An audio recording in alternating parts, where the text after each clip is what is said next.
Hi, I'm Bookstrovert Reviews, and welcome to the Author Interrogations. So today I'm talking to Mark Oshiro, and I am so excited. How are you doing? I am very excited as well. I love that this started because we got to meet in person and now and I'm getting to be interrogated, which is very exciting. Yeah, we met at a local bookstore, Books Inc., on in San Francisco. So Yeah. that was a great night. I got tacos afterward. It was like the best night ever. Oh my God. Good choice. Good choice. Oh, I miss living in California and being able to get good tacos everywhere. Yeah, like every 3 blocks. Oh Just yeah, absolutely. So I kind of always start off with the same question. It seems like the easiest question because it's the Okay. short, but I think it's honestly the hardest because there's so many books to choose. But what is your favorite book? It's a hard question because I think it changes fairly frequently. But if I had to go back to a book that from when I read it to, that has lasted in its joy and gifts all these years, it has to be The House on Mango Street by Sandra Cisneros. It is the first book I ever read where the main characters were Latino like me, where I saw Spanish, where I saw a lot of the, issues and experiences I was going through in my neighborhood were represented in a book for the first time. And it's the first time I remember having the thought, oh, I'm allowed to do this. Like I can do this.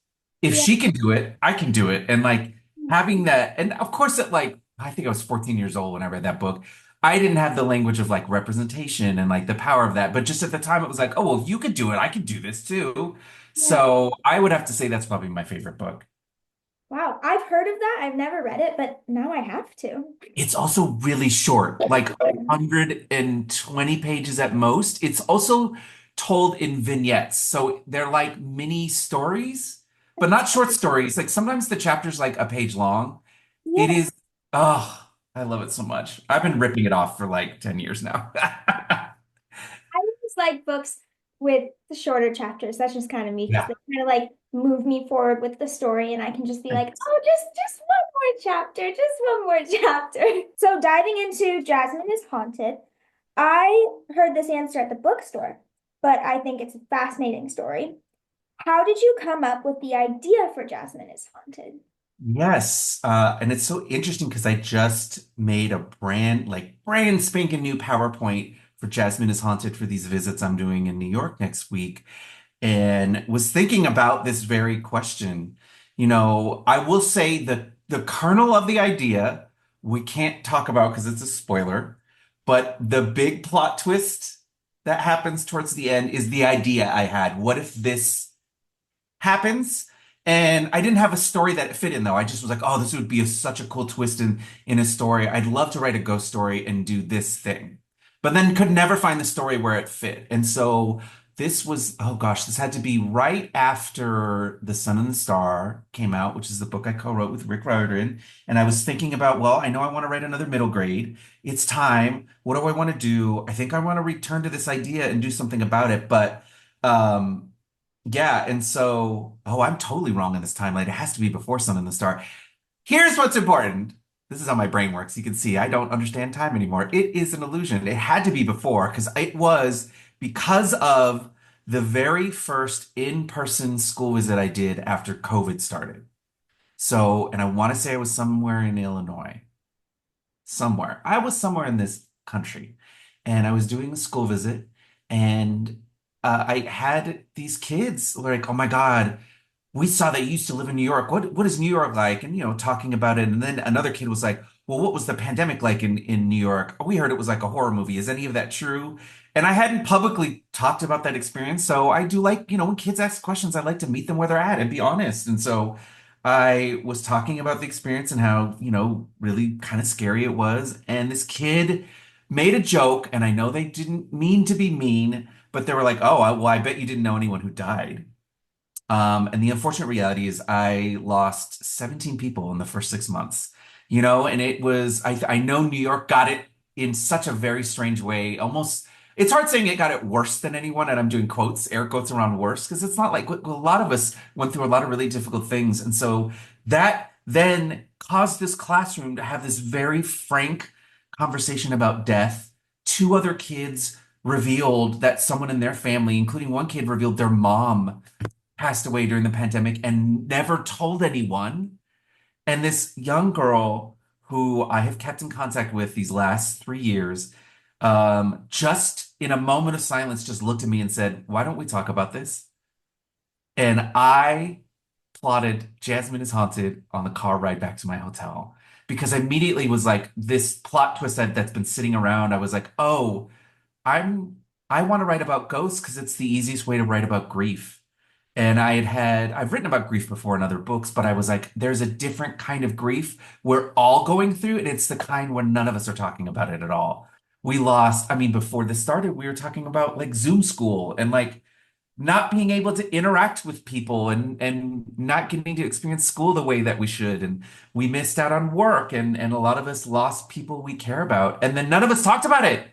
Why don't we talk about it? And so I loved that being the way into this story. And this outline came together in less than a day. And I think it barely changed when I drafted it. It is probably, in the industry, we call it a clean manuscript, meaning it has to be edited the least. It's probably the cleanest manuscript I ever submitted to my editor. Like, she was like, wow, like I have some suggestions, but like give me some work to do, Mark. Like what is going on? Like, and I think it's because the story just meant so much and it just sort of flowed out of me. That's very rare that that happens. So yeah, that's sort of the inspiration of where Jasmine is Haunted came from. That's such a powerful story. And that little girl, she inspired something so great. I ended up sending her like this I'll say custom copy of the book. I not only wrote a letter on the inside and signed it, but like left notes throughout the book of like, see, this is what you know, like just to be like, thank you. You like changed my whole artistic career with one sentence, which Yeah. is like, you know, and I tell people like just be open to when you hear things about the world, like anything, if you're an artist, like that can be an idea that can lead you to the story or with a work of art that you're trying to create. Such an Yeah. amazing story. And like, what a way to be able to go to school events and to be able to go to interviews and just like drop that story and the whole Yeah. like, It's whoa. also been cool now that the book has been out and I am starting to do school visits and meeting with kids who have read the whole thing. They don't guess that that's the inspiration, but they are like, hey, this book feels really personal. And there's, you know, like a lot of times their way in is asking, like, oh, did you have a ghost as a kid? Or, you know, like, is that what happened to you? And I'm like, no, it's not really coming from that place. But they're like, but you've definitely lost people. And that's what you're talking about in this book, right? And I'm like, wow, that's very like observational. Like it's a very astute way of picking up on what's going in there. So it's or what's going on in the story. So it's been really cool to see how Jasmine has been received by young readers. I really love that it's an MG too, because then it's just so Ooh. accessible. It's also, I don't get to talk about this very often. We don't really have middle grade books for 13-year-olds, 13 and 14-year-olds. Everyone sort of forgets that age. And I was like, no, this isn't. And so I loved getting to make Jasmine in eighth grade and she's thinking about high school because most middle grade books are very young. And I get it, like we need the younger ones. But I was like, what about this weird middle thing where you're starting to think about being an adult and dealing with adult issues. And so I think that also allowed me to push some of the darkness in the book and say, like, hey, we're going to deal with some things that are maybe a little bit heavier. And I felt like I had permission by just aging Jasmine up a little bit. Yeah. I mean, I think that's a huge thing to talk about with middle grade. It's like you jump from like 10 to 12 to like 17 to 19. Yeah. There's like nothing in between. Yeah.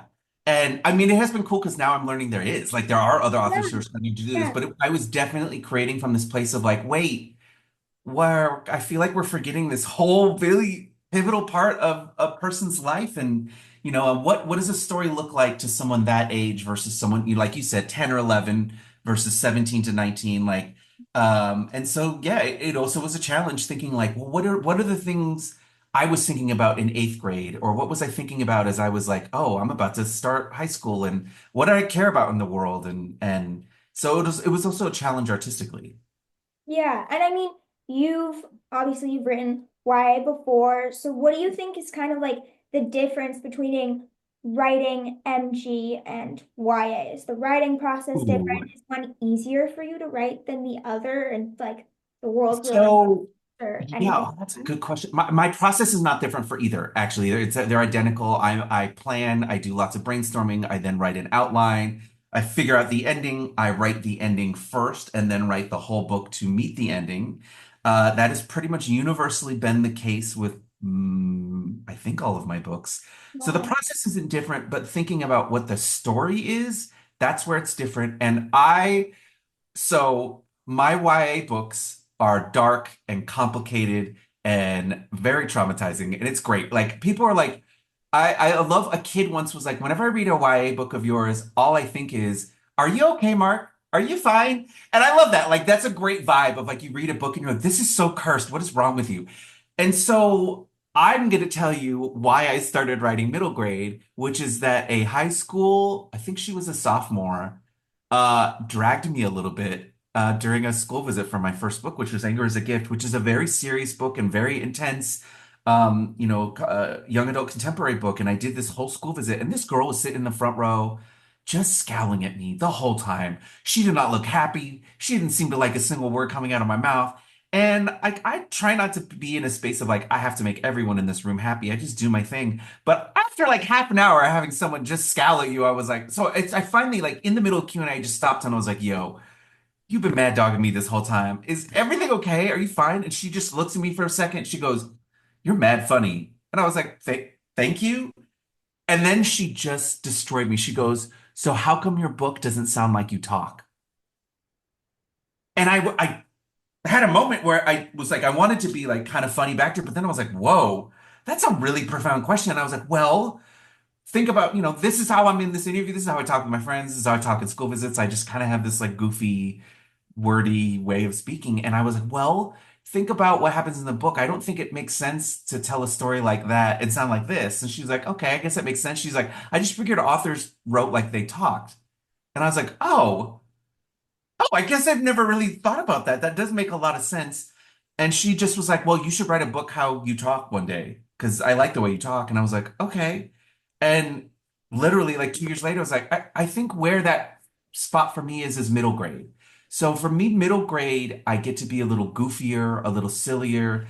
My books tend to have this sort of like gregarious, outgoing energy to them. I had a teacher once describe my middle grade books as demented Pixar films. And I was like, I love that. I love it because they are, they have the very traditional structure of like a kid is going through a journey, it's ups and downs. There's usually something weird or magical. And then there's a big emotional gut punch towards the end. And then I tend to like to write happy endings in my middle grade books where my YA books end on things that make people angry. So for me, it's more tone. Like I find middle grade is where I can let loose my really funny side and I can be wacky and irreverent. And I love that through these two age groups, I get to explore both sides of me because I am very serious and I do care about the world. And so yeah, that's the only real difference for me is thinking what type of story. So when I'm looking at an idea, very quickly I can kind of be like, this is middle grade, this is YA, this fits in one age group, this doesn't really fit in one group. That being said, now that makes me want to challenge myself and write a dark middle grade and then like a funny YA. You could try to write a super your how you talk YA and then like a super depressing dark middle grade. Oh my God. Okay, wait. All right. Let me write that down while you ask the next question because that was a really good idea. Um, why you did I ask you this question? So you've mentioned before how Jasmine is Haunted is shorter than some of your other books. Why do you think that is? Do you think you'll keep writing the way that Jasmine is Haunted is? So part of it was very intentional, which is I had written The Sun and the Star, which is 115,000 words. Into the Light was 106. Um, both of my middle grade books, You Only Live Once, Save Your Bible, and The Insiders are well above 70,000, which is pretty long for middle. I'm a long-winded writer. And after writing and editing so many long-winded books, I was like, I don't want to do this anymore. I do want, I know, I'm working on a book now that I'm like, oh, I thought this was going to be short. It's not. But it was, whenever I'm starting a new project, I kind of like to think, how can I challenge myself? So with Jasmine, it was, can I write a much shorter book? Can I still do what Mark Oshiro does in a story? I think it is the most straightforward book. It doesn't have like weird timelines, like or time travel or like a nonlinear story. Everything sort of happens in order, and it's very traditional kind of structure to a story. So the challenge was, can I write something like that and it still feels like me? Boy, did I love writing a short book. One, because it just takes less. It takes less time. It takes so much less time to write and edit. So, oh, I would love to experiment to see if I can get even shorter and still tell an effective story. So that is something I am thinking about doing again. Not in YA. I'm sorry, YA people. I have a lot to say. YA deals with a lot of topics. You need a lot of space. Yeah. Yeah. Speaking of, okay, so you co-wrote Percy Jackson from the world of Percy Jackson, The Sun and the Star with Rick Riordan, Yes. which I think is just the coolest thing ever. What Thank was it you. like jumping into the spectacular, enormous world that is Percy Jackson? Why was it like important for you to be the one co-writing with Rick Riordan? Oh, I'll start with the second question and then talk about what it felt like. I I remember getting the call, the call from my agent about, hey, Disney wants to talk to you. And, not really knowing that could mean so many things. And then finding out specifically it was about with Rick Riordan and his editor and being on this call and listening to Rick. First of all, tell me that he knew who I was, which was just like, no, no, no, take that back. I don't want to know that. And then he was like, oh, I read Anger as a Gift and I really enjoyed it. I'm like, oh, no, no, no, I don't want to know that. Nope, nope, I can't handle that. And he was so sweet, but I remember very distinctly him talking about like, hey, I want to write this book. I know you know about this book because you are allegedly a Percy Jackson stan, and I was. So I knew he'd been talking about a Nico book for a while. And, his reasoning that he told me and that he has since talked about publicly is I want to do the story justice. I think because of my lived experience, I don't know enough. And I think it's such a humble thing as an artist to say, hey, I want help and I want creative help. And not just, hey, Mark, come on and brainstorm and then I'll write the book and then maybe give you credit in the back. Like it was very much like, I want to genuinely co-write a book and then I want this book to feel like this beautiful mixture of both of our styles and both of the ways that we think about story and character. Um, and so that's why it was important for Rick. And it was important for me as a spooky has spent a long time of my life dealing with depression and dealing with issues of, being gay in this world. I was like, well, I wanna do this justice too. Like I love Nico so much. As this, oh boy, stepping into this world, terrifying.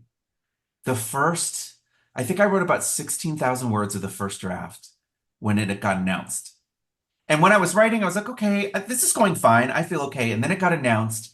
And that specific evening when it got announced, my phone had so many notifications it shut off, like it overheated. So I couldn't turn my phone on for a few hours. By the way, all my friends here in Atlanta thought I died. Like they saw the announcement and they're like, "Oh my God, this is great. Oh my God, what a tragedy. Where did Mark go?" Because I couldn't answer my phone at all. And but then what happened was when I started writing the next morning, I was very aware. Like I gained like 12,000 Twitter followers overnight. And I was like, "Oh, that's 12,000 people who are going to read that. Oh, no, no, no, no, no, no." And it was just like before I was just writing for myself and for Rick, and now it was very aware of I am writing for thousands upon thousands of not only people who will read this, who love this character. And I went through about a week of, I wouldn't say writer's block, but more like this, it was just this really deep-seated fear of I'm gonna mess this up. And I'm very thankful for my agent and also talking to Rick and his wife, Becky Riordan, and getting that, push of like, just do what you want. This is the first draft. The worst that we can say is no, or this, you didn't get this right, or this doesn't feel right, and we'll work on it together. And it being like it was such a genuine partnership. We went back and forth on drafts. We gave each other advice. We corrected one another.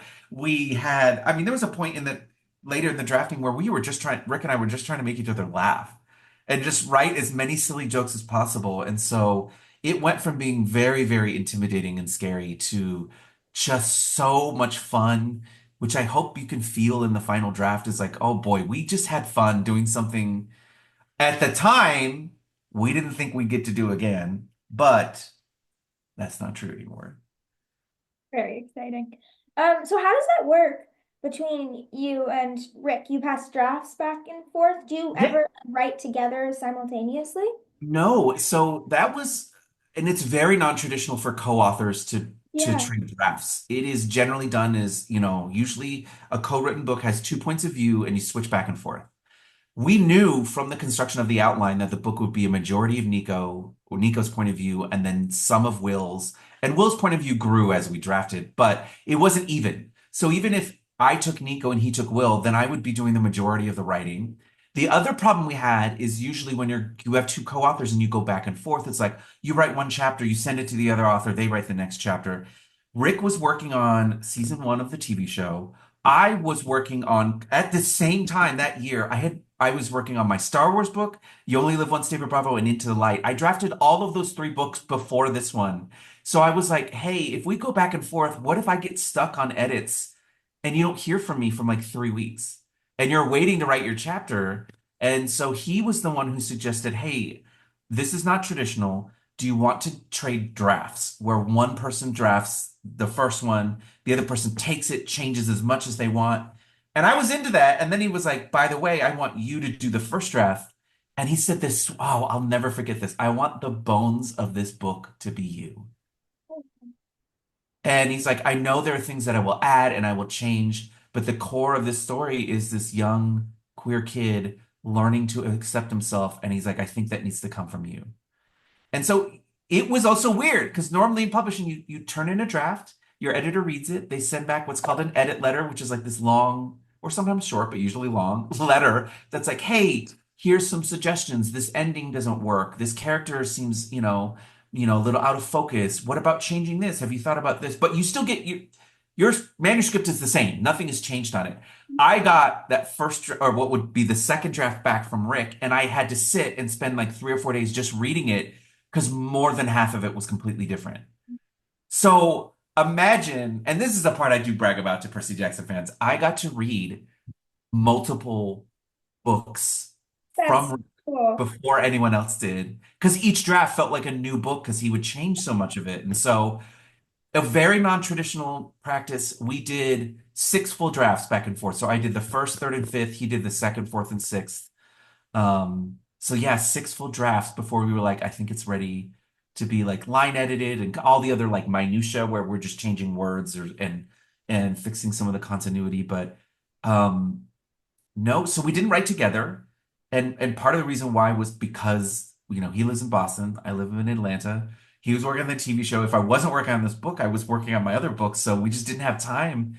So through the magic of the internet, and notes in the margins of Microsoft Word, we wrote each other so many notes of things back and forth and had little discussions about what should we do here. And Becky, by the way, Becky Riordan was in those notes as well, which was really helpful to get like she knows everything about Percy. She Oh, knows yeah. more about Percy Jackson than Rick does. So cool. All of what you Like, just said right then, so cool. very, very, very cool. Yeah.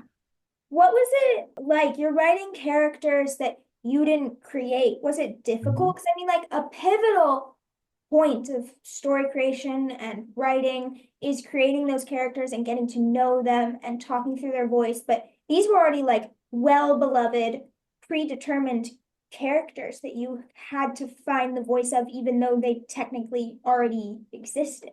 Yeah. So when I got the call, I had already read through Percy Jackson twice, like I mean all 15 books twice. So after I got the call and before I auditioned, I reread them all a third time. And that time was specifically for an eye for Will and Nico. Obviously, Nico has way more parts than Will does in the books. And so for me, that was to study, well, how does Nico talk? What are his thought patterns like? what are his flaws, his good qualities, his bad qualities, or and study as much of it as I could. And then the challenge was, well, the sun and the star takes place at such an interesting point in his life that that's where I got to think about, well, what are the ways Nico's going to be slightly different? And I understand, like, I know some people have read The Sun and the Star and feel like Nico's a bit out of character. And I get why people say that because I think it's also, I was thinking, okay, he's been through all of this and now he's faced with a situation in which he's kind of forced to change. So he does talk differently, a little bit differently than he normally does. And also he just talks more. Like he just has most of the book. So there's just more situations in which we get to experience him. But yeah, I mean, that was something Rick and I were very aware of is Nico going to sound like Mark's Nico or Rick's Nico, and where's the balance of it? So a lot of the editing that came back and forth as we were trading drafts was even just tweaking word usage of like, I don't think Nico would say it this way. I think he'd say it more this way. And then sometimes I would be like, I think you're right that he would say it more this way. But also, we wrote the scene earlier in this book where this happened. Does it make sense if maybe he tries something different and he speaks differently? I think in this book, he's so much more open with Will and he's learning to be open. And that's new. Like Nico has historically been very closed off. So I could understand people reading this and being like, oh, Nico's out of character. I get that. What Rick and I were going for is he's now in a situation that is not only new, but is challenging him to think about his relationship with Will differently. So he starts communicating differently. So yeah, of course it's scary and weird and I'm writing someone else's characters, but thankfully Rick gave me a lot of leeway to kind of like not only do new things but also just it was fun getting to add new characters and new monsters and him being very supportive of like I want you to put your touch on this as well. And Yeah. some of the like my I what I think is the most chaotic scene in the book is like 99% me. So I love getting to do that as well. When you were writing those characters the second time around, did it get easier? You kind of like got a good hold on Nico and Will's voice. I love that I get to finally talk about this publicly. Yes. Oh, I mean, I actually think, well, for example, Rick and I only needed 4 drafts this time around.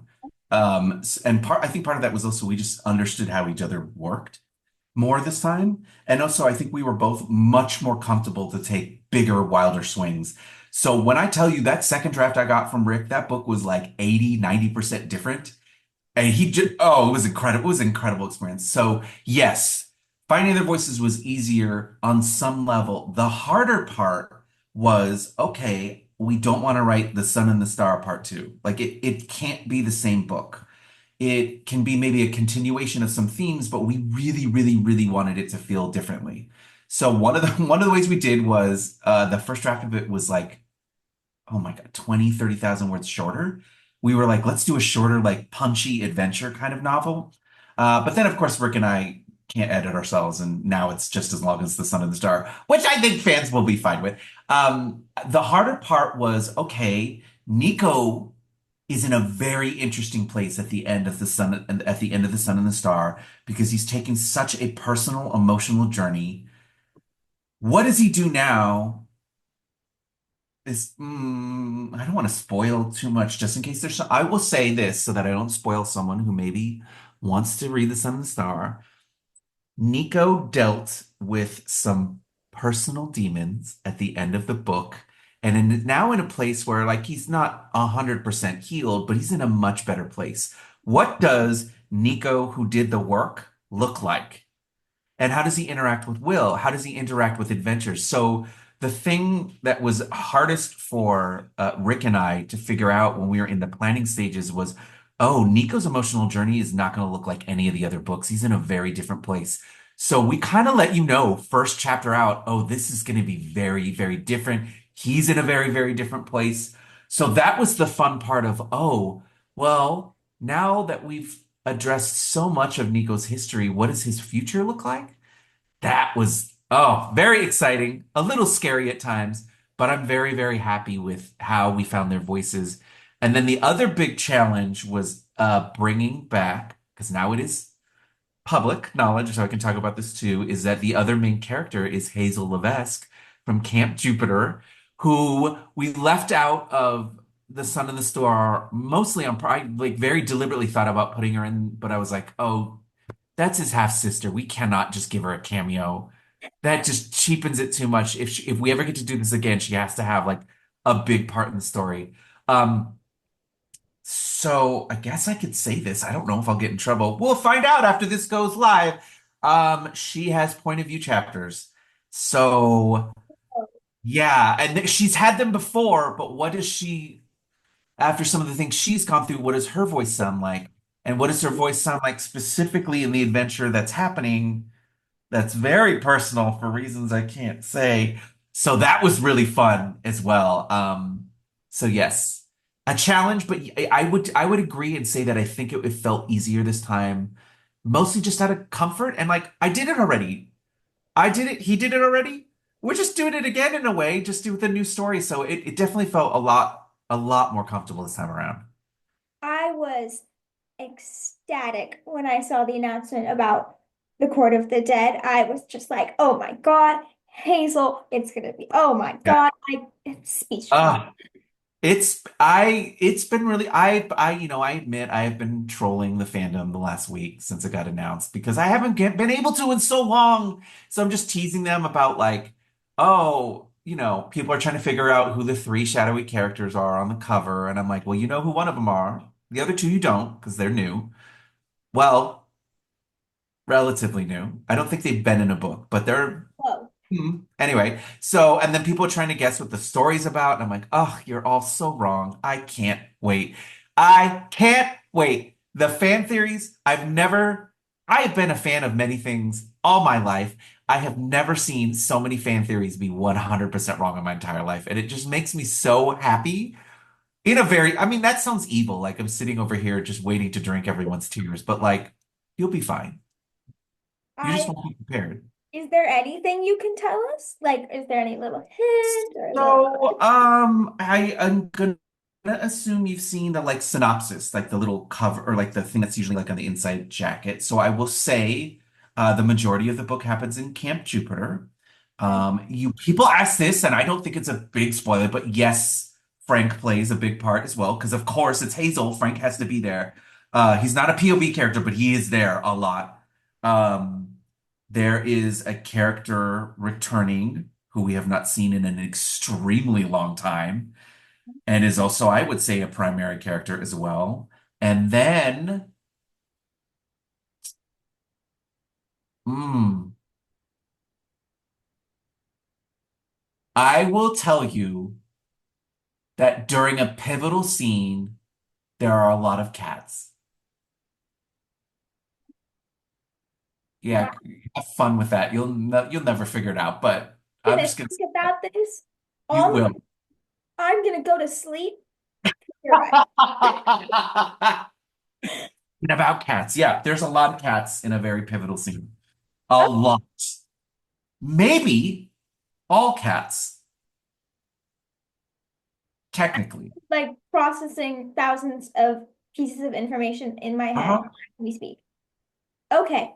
Before I overload on information, I'm going to move on to the next question. Um, Yes. Getting into just like writing process in general, not for one specific book, do you have any advice for aspiring like sci-fi, fantasy, just in general writers? I wish I had been taught when I was younger that everyone has a process. No one talked about how books were written. Like we would learn about books, we'd study them, we'd write about their themes, their meanings, all that sort of thing. But we never had a moment where it was like, how did the author write this book? What did drafts look like? What was their quote unquote process? How did they make this book happen? So I didn't learn any of that stuff until I was an adult and drafting my first book, and then was lucky enough to have a few author friends and started asking them like, I am tired. I don't know what I'm doing. I'm lost all the time. I don't know where this story is going. And that was when a author friend of mine told me like, well, why don't you just outline the book? And I was like, what do you mean? And they're like, why don't you just figure out everything that happens beforehand and then write the book? And I was like, why would I do that? And they're like, well, because you're clearly struggling with I'm writing the book and thinking up as I go along, but it's making it complicated. You don't know where it's going, and you're leading yourself down dead ends and having to back up and rewrite things. So why don't you just figure out the roadmap beforehand. And it had never occurred to me that you could do that. So one of the pieces of advice I give, especially if you're going to write like speculative fiction, like horror, fantasy, science fiction, or whatnot, is to figure out what works best for you. For me, it is brainstorming an idea, throwing everything at that piece of, or in my case, a blank document, throwing everything there. What if I do this? What if I do this? What if the character's name this? And just asking myself questions to start to figure out what feels better for the story. I then write a very detailed plot outline of everything that happens. I also, by the way, name all my characters at that point so that I'm not drafting and spending 7 hours on Facebook trying to find a name, because that's something that I maybe have done in the past.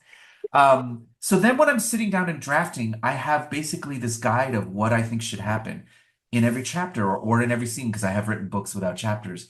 Does that mean that the outline stays 100% canon? No, it changes. Sometimes as I'm writing, I figure out a character and things, and maybe I'll have to readjust the outline. But for me, I am can be a very anxious, disorganized person in my mind. So outlining works for me because it's sort of like controls the chaos. But I know some people that doesn't work, for their ADHD, or maybe it doesn't work for the way that they think about art. And what they need is they don't need the pressure of knowing what comes next. What's thrilling to them is the mystery of deciding. So then I recommend, well, if that's the case, do you need elements in your physical setup to allow you to get into that headspace? Do you need headphones? Do you play music? Do you need silence? How can you create even just a little nook in where you live or where you work where you can just get, into yourself and into the story? I have a friend who does a 10-minute meditation before they write. And for them, it's to just sort of push out the world and they meditate and go into their fictional world in their head. And then they write. So that's part of their process. I can't do that. I need music and I'm ready to go. Like, that's all I need. Music, let's go. Music outline, let's go. So figure out, try different things out and see which ones feel most comfortable, which ones hit that sweet spot in your mind, where you can feel you can have momentum and you can put down a few hundred words at a time when you're just sitting there. And yeah, just have grace. Your process is not going to look like everyone else's. Do what works for you and your brain. That is very definitely true. I have friends who also like to write, and they have completely different ways of thinking about Yeah. their story in the world. I have this rain sound. It's 10 hours of rain sound I found on Yes. Spotify, and I put that on, and immediately I'm transferred into like the library at Hogwarts with the rain on the windows, and I can write and do all of my story. But if I either don't have that or silence, my brain just cannot listen to other things Wow. while I write. That's fascinating to me. So this past weekend, I was at a book festival in outside of Dallas, Texas, and I was in the green room where all the authors were, and I'm on deadline. Like, I have a book. Well, actually, the book is late at this point, but we won't talk about that.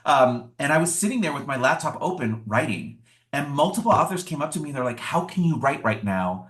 There's so many people talking. It's so loud." I'm like, "Oh, this reminds me of living in New York and going to a cafe and just sitting there and people watching and writing." There's something about music. It's both music or also like that busyness sound that my brain just locks in. So I also write really well on airplanes and trains. Oh, wow. If there's something about that background sound, whether it's music or people, that my brain just clicks in and I can just sort of focus. And I wrote like 2,000 words sitting in this green room in between panels, and people are like, "You are an alien. I don't understand how you can do this." But yeah, but it's also, I think it's magic being able to lock into like the rain sound. I find the rain sound very comforting, but it doesn't make me want to write. It actually makes me want to just cuddle up with a cup of tea and not do anything. So like rain sound would probably put me to sleep because it's so relaxing, and I don't need to be relaxed when I write because I need to be able Yeah. to be engaged. So to me, that's magical. Do you pick like certain genres of music for different types Oh of themes you're my writing? God. Bookstrovert. I do so many playlists. I have theme playlists, I have mood playlists. I make a playlist for every book before I start writing it. Then I make another playlist when it's done, and usually the songs are very different because it's transformed into something else. It also depends on what album. I'm an album listener. I like listening to an album in full. So what album I'm maybe obsessed with at the time, and a lot of times I'll just put it on repeat and just listen to it over and over again, and it's very comforting and it just kind of gets me in the groove. So yes, I'm always thinking about what music I'm listening to when I'm writing. Can you name one song from Nico and Will's playlist and one from Jasmine? Oh, scrambling to get my phone so I can look at my playlist. I'm actually, that's funny. I can cheat because I was talking about it on Twitter. A lot of The Sun and the Star was written to Paramore. So I was listening to a lot of Paramore, any of the albums, but in particular, like All I Wanted, Liar. Well, Liar, that album came out a little bit later, so I think that was during edits when I was listening to that song. Born for This, Misery Business, that whole album. But yeah, a lot of Paramore was happening when I was listening to some or writing Sun and the Star. What about Jasmine is Haunted? Ooh, okay. So I was writing that in May. I was writing it on tour, actually. There were points where I was on the plane next to Rick writing a book. What a surreal experience. Um, Surreal. what was I listening to? Okay, a lot of this band called Murder by Death. They're like this really cool indie rock kind of countryish band, and they have an electric cello player. So all their music has strings in it, and it's just very moody music. They kind of sound like each song sounds like the soundtrack to a movie you've never seen but you want to see. And I Yeah. really like that cinematic element, so I wanted Jasmine to feel kind of cinematic and very visual. I was listening to a lot of, oh, what else was out at that time? Oh my God. The thing is, I use an app to track the music that I'm listening to. I'm not even, I could literally look it up and tell you exactly what I was listening to. So this would have been May 2023. Here we go. No, that's 2 years ago. That's crazy. Yeah, I mean, and that's the thing that's like really interesting about writing is a lot of this stuff happens. I'll be starting a book years in advance. And so like we're talking about, The Sun and the Star, Jasmine is Haunted right now, but like those books, the idea, I mean, Jasmine, the idea was 10 years old and didn't start writing it until, 2.5, 3 years ago. So yeah, it's very interesting. Having to then sort of like conjure up, well, what was I listening to or what was I doing at this time? Yeah. Okay, I haven't. Oh, come on, load. I know you can load. Here we go. What was I listening to? Oh, okay. There's this indie R&B artist called, his name is Kamau, Kamauu. I spell that again, Kamauu. It's all capital letters. He has this album called Lacuna in the House of Mirrors, and it's one of the best things I've ever heard in my life. And now that I'm looking at it, it is like 90% of what I listened to during May. I do Um, that. I find a song or yeah, an album I really like, and that'll be it's very 3 months. soothing yeah. Right now, there's this band called Architects from the UK, and their new album came out last Friday. And bold of me to think I'm going to listen to anything else for the next 2 weeks. Like it's just that album on repeat. Um, we were talking about the writing process. We got Yes. a little off, but that's okay. It's still on topic. Um, the writing process. And then after that, once you finish the book and you're a debut author querying and you don't know anything about the publishing industry, what's like a tidbit or just some Ooh. advice that you would have wanted to know or something that not a lot of people know about the publishing industry? So I knew that I wanted to find an agent and try to get the book like traditionally published with like one of the big publishing houses. And I'm very lucky that I had had a friend who had gotten an agent recently and gave me this piece of advice because it worked so well, which was to go through the books in the last 10 years that I love. Go to back to the acknowledgments and look who they think as their agent and be like, okay, that's someone to put on a list of maybe reaching out to them if they represent the kind of work that you write. So I had a spreadsheet and I went through like 100, 200, like so many books of like, okay, I read this. Let me go see who their agent is. Oh, I read this. Let me go see who their agent is. I really like this book. This book is a huge influence on me. This book is written in the same genre, in the same style that I want to write in. Who's their agent?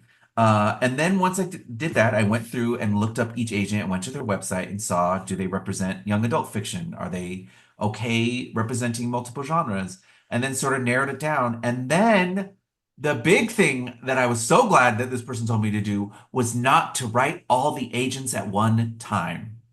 Was I did 5 a week. So I had a list of like probably like 40, 50 agents I queried. I only did 5 a week. One, was just don't overload yourself. That's a lot of work to write all of these letters to these different people, and you want to make sure the letters are personalized to each agent. So it was like, don't try to write 40 letters at once.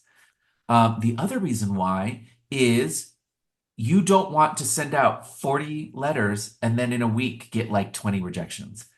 That is not going to feel great. But Yeah. if you're going to get 20 rejections, if they're spread over months, it doesn't feel as demoralizing. It doesn't feel as discouraging. And then the other piece of advice is when you're done this project and you're handing it to beta readers or editors or you're trying to send it out in the world, work on something else. I had already started working on what would become Each of Us a Desert before my first book was bought. And that reminded me of like, oh, I have other ideas. And also, I can tell prospective editors and agents, I have other ideas and I'm working on other projects. I am not a one-trick pony. I got more up my sleeve. And also, it was just fun to like this book was out there and it was getting rejected by agents, but also some agents were asking for more. And while that's happening, I'm still creating and reminding myself that like this is what I want to do, and it's still fun and exciting. Did you always want to be a writer? Did you know from when you were a kid, or did you I find that later in life? did. I did. And I talk about this in my school visits. Like a lot of adults in your life are going to tell you, oh, this is what I always wanted to do. They're lying to you. They're lying to you. They wanted to be 20 other things. And I know that. Okay, so I have a friend here in Atlanta who found her journal from like when she was a kid, and she has an entry on her 10th birthday. It is one sentence long, and it says, when I grow up, I want to be a potato. So first of all, mood, like absolutely. She's now an aerospace engineer, so literally the opposite of a potato. But like a lot of people, when you're young, you have like whims and fantasies. I genuinely have wanted to be only a writer. I won't say only. I've like entertained other things, but the main thing I've wanted to do since I was a kid was write. They are sitting, I'm literally looking at them right now. I have the first books I wrote, and they're huge, like on construction paper. I used to love I mean, I still love the Goosebumps series, and I wrote my own Goosebumps books. And then my teacher encouraged me to write my own scary story series. So I had the series called Terrifying Tales, and she laminated them. They have library cards because they were in the library. So, like, I genuinely have wanted to be a writer my whole life. I was very lucky after college to fall into being a music journalist. So, and then I was a pop culture writer and a book and a book blogger for a long time. So I have been writing pretty much my entire adult life. So yes, this is what I've always wanted to do. I want to be a writer now, but when I was little, I wanted to own an ice cream truck and I wanted to be not a doctor, but a soccer doctor. So the ones that like run on the field in the Right. middle of the Oh, game. that's really cool. I My dad I likes a lot of soccer. Yeah, I will say 99% of what I wanted to do was be a writer, but the 1% and why I had to edit and say, well, there was one other thing is as a kid, my favorite TV show was The X-Files. So I wanted to be a forensic pathologist like Dana Scully. And then I found out what they actually do, and I was like, oh, I don't like blood or bodies. Never mind, I'm good. I don't need to do that. Like, but she just made it seem so cool. I was like, this is what I want to do forever. But it's just because I just really like Dana Scully and I wanted to be here. If I weren't a writer, I think I would become a chef. That would be like Oh, my I love one thing. that. But When that, I was little, I wanted to go to the Culinary Institute of America in Napa. I visited it. yeah. I had I had it all planned out when I was like 7 years old. I wanted to go to business school, and then I wanted to go to culinary school, and then I was going to start this, and I had it like everything down to a T planned out. And then I was like, oh wait, writing's fun, and I completely derailed from that. Amazing, amazing. But also, I love that too because even all the thing I see through all three of them, even with the ice cream truck too, is like there's still something creative in all of them. Yeah, for There's something sure. you're making and you're doing that is very much you, and I love that. Thank you. Well, this was the most amazing, surreal experience of my life to be interviewing you. This is insane. You are like huge author in my eyes. Thank you Oh my so much for gosh. doing this Thank interview. you. This is surreal to me too. I think sometimes being an author, what's been really hard for me is to grasp like when you're just writing and like unless you're at a book festival, it's hard to be like, is anyone reading anything I write? I don't know. And I mean, it's also been harder because of COVID. We don't travel as much, and there was a long period where I didn't meet a single reader for like 2 years. And so it is surreal to me to know that like I am putting this work out in the world, and it is like affecting people. So I feel just as honored as you do. Thank you so much for, being like, hey, can I interview? Because I was like, yes, you can. I would love that. And so, yeah, that is the end of our interview. Thank you, listeners, for listening. You can find more Bookstrovert reviews at bookstrovertreviews.com or on Instagram at Bookstrovert Reviews or Spotify and YouTube, the Author Interrogations. More episodes on there. I've interviewed James Ponti, Adam Rosenbaum, Michelle Berry, great authors, great books. And where can listeners find you, Mark? I'm very easy to find. My website is markoshiro.com. And on social media, I go by Mark Does Stuff because I do a lot of stuff. Yeah, And I'm Mark. I follow Mark Does Stuff. He does do a lot of stuff. A lot, so much stuff. It's true. Well, thank you so much for listening.